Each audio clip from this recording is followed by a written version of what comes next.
એકવાર અમે બાપુ દ્વારકા જતા હતા,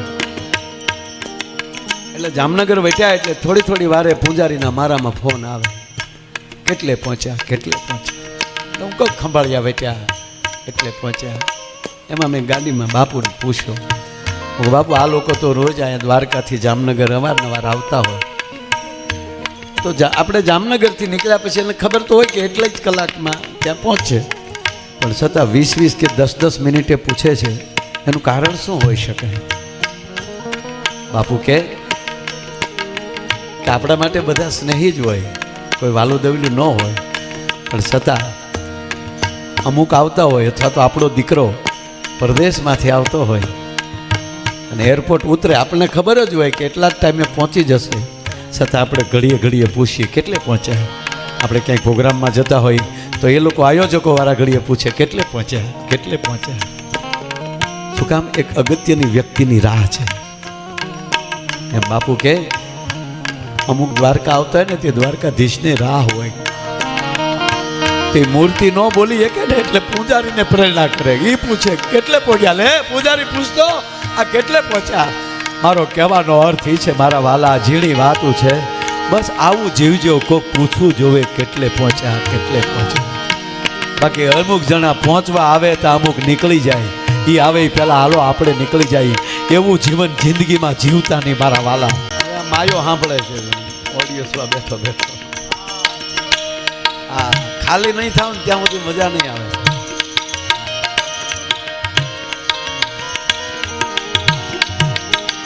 આનંદ કરી લઈ દીકરા, હા અરે આવવાનું નથી. પ્રસંગ યાદ આવ્યો, અમને ટેવ હોય માણસો ભરતક બેઠા હોય, વાવા થતી હોય, દુનિયા છે ભાઈ, તો ક્યારે નિવેદનો ફરાય કઈ નક્કી ન હોય. આપણી રીતે જીવી લ્યો દોસ્ત. હા, પણ પ્રસંગ યાદ આવે છે. ભગવાન દ્વારકાધીશ સુદામાના પગ ધોયા એટલે એક પ્રસંગ યાદ આવ્યો. ભગવાનને 126મી વર્ષગાંઠ દ્વારકામાં ઉત્સવ ઉજવાય છે. ઉત્સવ પૂરો થાય છે, દરેક મહેમાનો વિદાય લે છે. રોકાય છે સુદામા, નારદજી રોકાણા છે, એક ને વિદાય આપે છે.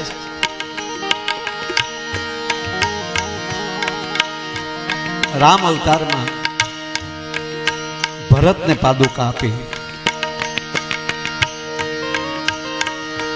આ થોડોક પ્રસંગ પાછળનો છે, પણ અત્યારે સુદામાને વિદાય આપે છે. સુદામા, હા કૃષ્ણ,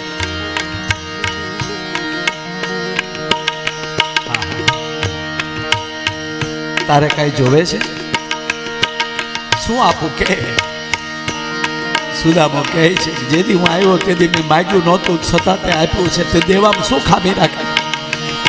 પણ ગોપાલ, આવી વાત માગવાની તો હું માગું આપીશ. માગી લે સુદામા, માગ મારા બાપ, ખાલી થતો તો કૃષ્ણ, માગ સુદામા. સુદામા કહે છે ગોપાલ, ઓલે વખતે હું આવ્યો ને ત્યારે તે મારા પગ ધોયા હતા. આ સુદામો પગે લાગીને કહે છે તારા પગ ધોઈ લેવા દે, કારણ કે તારી અણહાર ઉપર એવું લાગે છે કે આ પગ હવે બીજી વાર હાથમાં નથી આવવાના. તારા પગ મને ધોઈ લેવા દે, તારા પગ પખાડવા છે. થોડાક દિવસો વીતે છે, ભગવાનની સેવા કરે છે. એમના દીકરા જાંબુવંતીનો દીકરો શ્યામ, એની પત્ની લક્ષ્મણા દુર્યોધનની દીકરી છે. છેલ્લી કૃષ્ણની કોઈએ સેવા કરી હોય ને તો લક્ષ્મણાએ કરી છે. અને એ માટે કહું, દુર્યોધનની દીકરી હોવા છતાં ભગવાન કૃષ્ણના પુત્ર વધુ, એની જનેતાની તાકાત છે. વેલજીભાઈ, આ દેશનો પુરુષ રાવણ થઈ શકે પણ તાકાત નથી કોઈ મંદોદરીની ભૂલ કાઢી શકે. સાહેબ, આ દેશનો પુરુષ દુર્યોધન થઈ શકે તાકાત નથી કોઈની, ભાનુમતીની કોઈ ભૂલ કાઢી શકે. જ્યાં માવું એવી બેઠી હોય ને એનો ધણી જ કઈક મહાન બની શકે છે. એ જાનકી હોય ને આજ રામ એવો બની શકે. દ્રૌપદીના વસ્ત્રહરણ ને કોશિશ જ્યારે થઈ ને એ તો મારા નાથે આબરૂ રાખી દીધી. ઈ રાત પડી.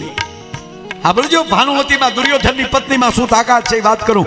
એના કોઠામાં પાકેલી દીકરી કૃષ્ણની પુત્રવધુ બને છે.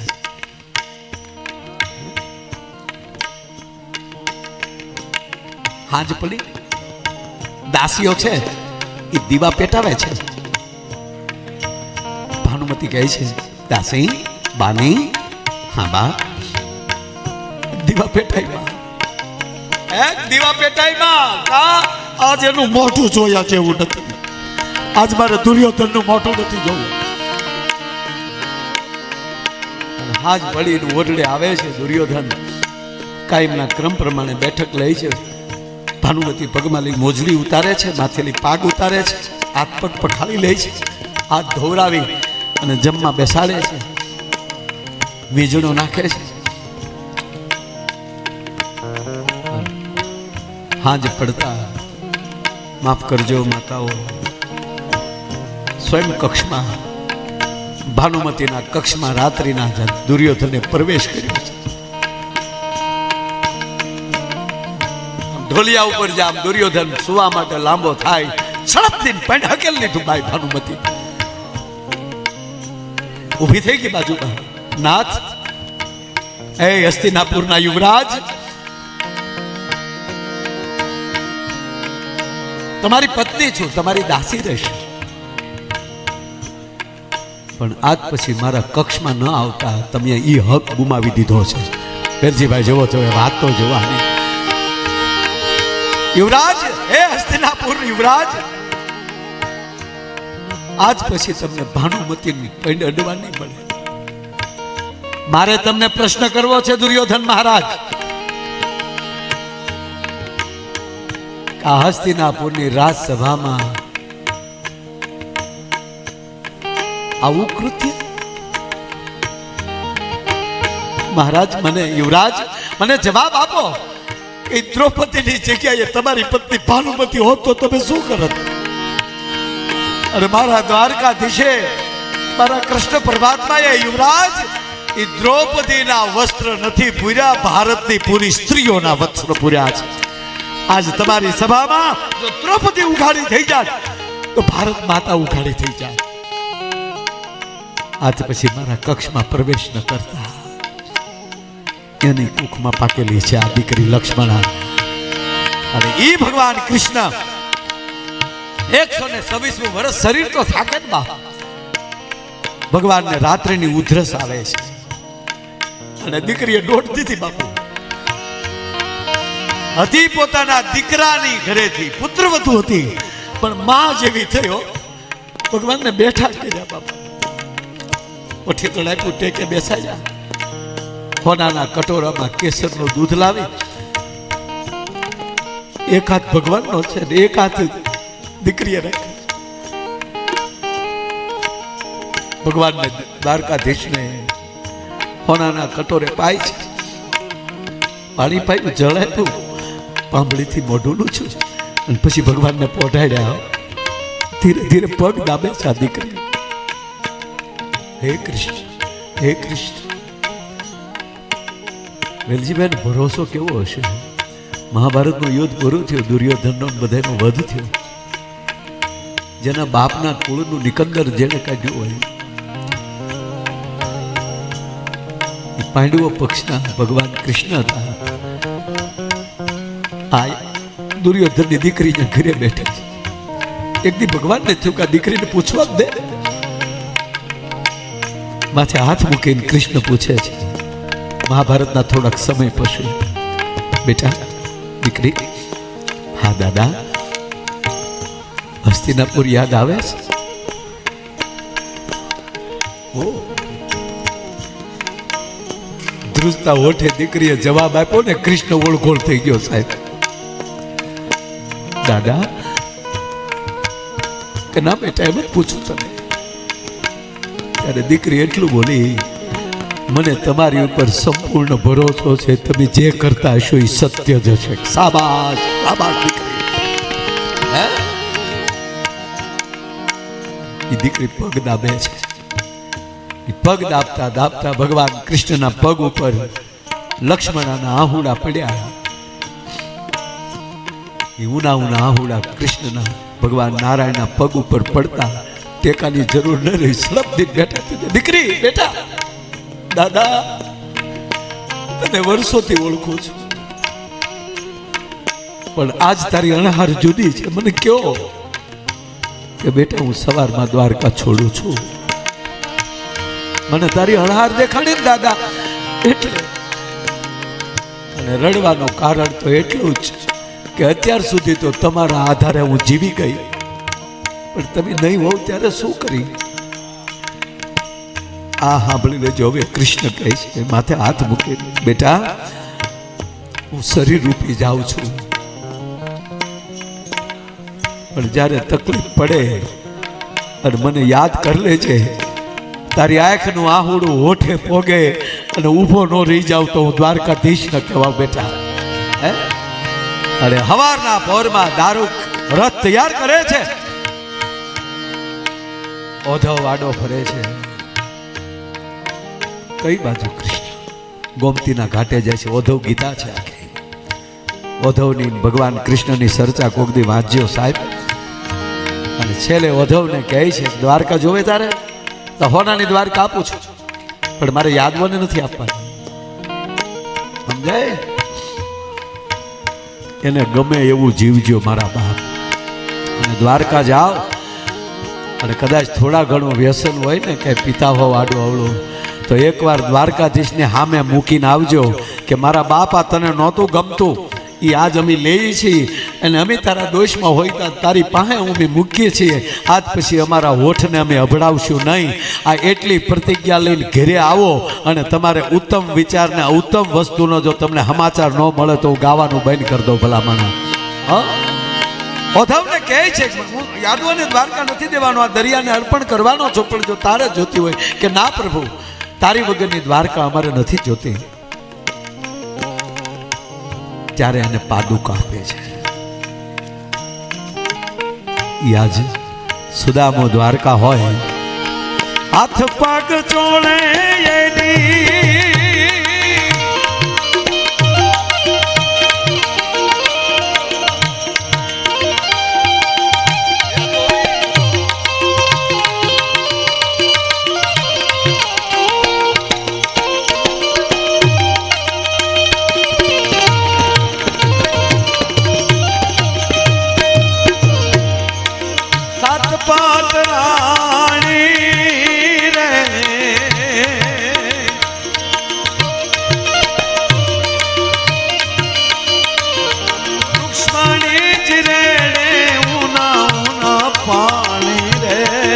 પ્રભુ દીપ ખાલે બાવલા રે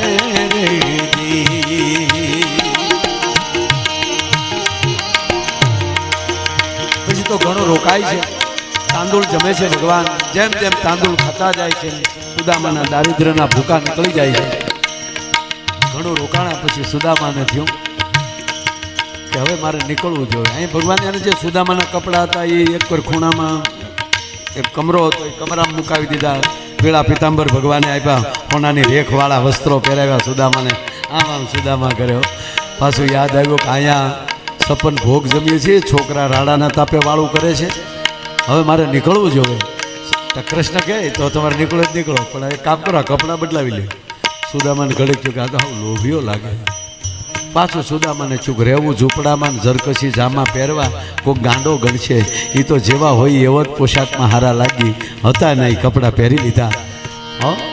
એનો અર્થ એ થાય કે ઘડીક પૂરતું કદાચ સંપત્તિ આવી જાય, જગામગા થઈ જાય ને તો વાયુ ન કરવું, એ તો મારા નાથે પહેરાવ્યા છે. એના એ કપડાં પહેરી અને સુદામા નીકળે છે. કઈ રીતે? કાગ કે ઘણા દી વિચાર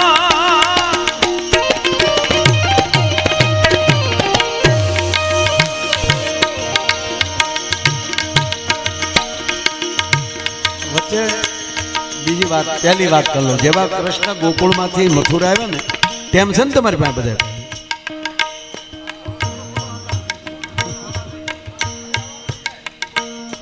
આપણે આમ ફરીને બોલીએ.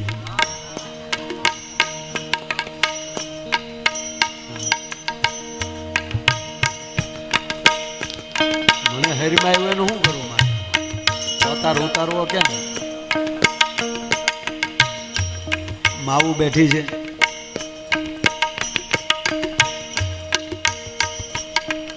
અદ્ભુત ઘટનાઓ છે બધી. આમ જો ઘરે ભાગવત વાંચજો. અમારી કઠણાઈ છે, અમુક વાત કરીએ તો આપણે આવું ક્યાં લખ્યું, પણ ત્યાં કેદી કોડા વાંચ્યું. ભગવાન કૃષ્ણ જ્યારે દ્વારકાથી મથુરા આવે છે, ગોકુળથી મથુરા આવે છે, મા દેવકીને છોડાવે છે. મા દેવકી એકવાર એને જમાડે છે અને ગોરખ જોવે છે અને મા જશોદા યાદ આવે છે. એ થાળીને ભગવાન ઠેલો મારે છે અને મથુરાની અટારીએ જઈ અને ગોકુળ બાજુની બારી ખુલ્લી કરી અને ભગવાન દ્વારકાધીશ જ્યારે રડે છે અને માં ઓધવને બોલાવે છે. ઓધવ બહુ જ્ઞાની છે, એટલે કે આવો પ્રેમ હોય તું યાર નામ લીધું ત્યાં તું રડવા માંડ્યો. એ તો તમે ઓધવ ગોકુળ જાઓ તો ખબર પડે. અને ઓધવ એક ગાડું ભરીને ગ્રંથો લઈને જાય છે કે બધાને ભણાવતો આવું. સાલા અભણ છે બધા, એને શું ખબર પડે? હું એને ભણાવીશ. ગયો તો ભણાવવા અને ઓધવ રાધાજીનો શિષ્ય બનીને આવ્યા છે. પ્રેમમાં ઓળઘોળ થઈ ગયા, ખૂબ રોકાણા છે ઓધવ. છેલ્લે માં જશોદાને મળવા જાય છે. આ ટૂંકા ટૂંકી વાત લઈ લઉં થાય. માં જશોદાને કહે છે ઓધવ, માં હવે હું જાઉં. માં જશોદા શું બોલ્યા ખબર? હા ઓધવ, અહીંયા ક્યાં કોઈ રોકાય છે?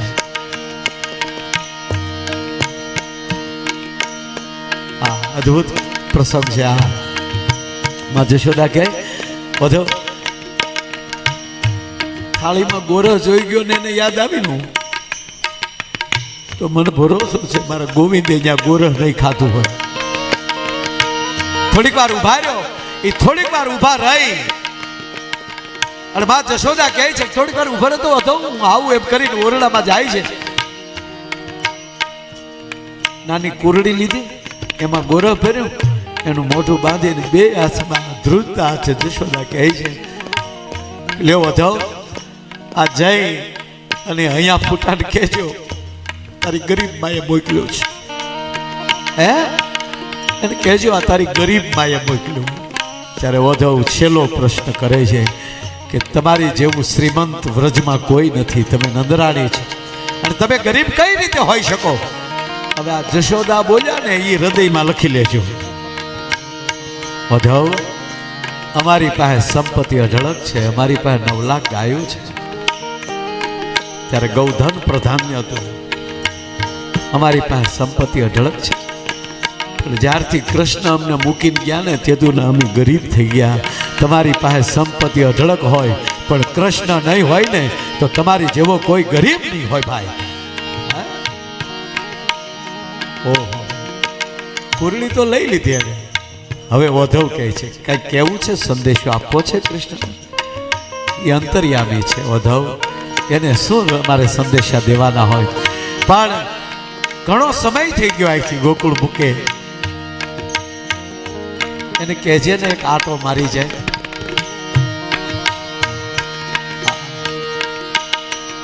અમે એવું સાંભળ્યું છે ઓધવ કે જે માવતરનું કીધું ન કરે ને ક્યારેક મિત્રનું કીધું કરતો હોય તો તમે તો એના સખા છો ને, તમારું માન છે. માને તો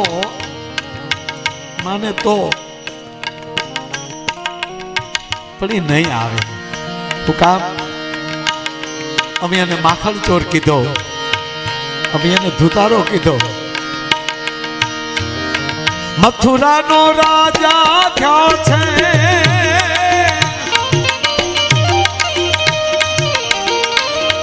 ગોવાળોને ભૂલી ગયા છો.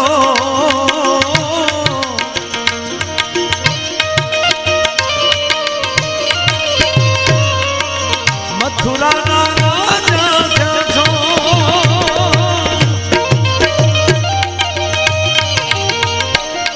ગોવાળોને ભૂલી ગયા છો માનેતીને મોલે ગયા છો રે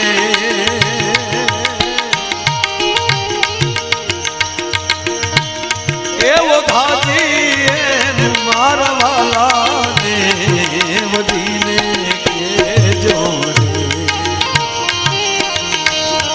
માને તો મનાવી લેજો રે મારા વાલાને વધીને કેજો રે અને પાછું વધાવ અમારી રાધા જુરી જુરીને એની રાહ જોવે છે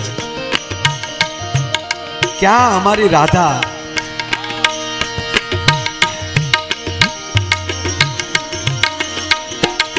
ખૂબ જાતો રંગે કાળી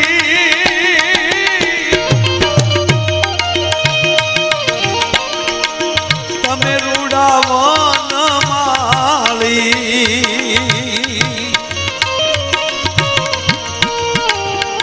આવી જોડી ક્યાંય નો ભાળી રે એવો ધાજી મારા વાલાને એ વઢીને કેજો રે માને તો મનાવી લેજો રે મારા વાલાને એ વઢીને